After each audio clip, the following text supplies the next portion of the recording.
ni kweli umeanza matibabu sahihi ambayo anaenda kudili na changamoto yako, labda ulikuwa unasumbuliwa na changamoto ya kuvimba kwa tezi dume au umefanya upasuaji wa tezi dume, lakini umejiunga na program ya siku 30 ya matibabu. Unategemea kwamba uweze kupata suluhisho la moja kwa moja. Tatizo lako limekuwa la muda mrefu, labda miaka 5 au miaka 3, limeweza kusumbua kwa muda mrefu sana.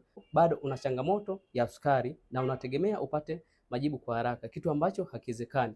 Ili uweze kuondokana na changamoto yako moja kwa moja, itakulazimu utumie programu ya matibabu ambayo ni sahihi kuanzia siku 30 mpaka siku 90, ili uweze kupata yale matokeo moja kwa moja ambayo yataenda kudili na chanzo, ili kuweza kuondoa changamoto yako moja kwa moja. Kwa kama ni wewe ambaye umetumia matibabu ni sahihi, lakini umetumia ndani ya muda mfupi, usitegemee kupata matokeo kwa haraka.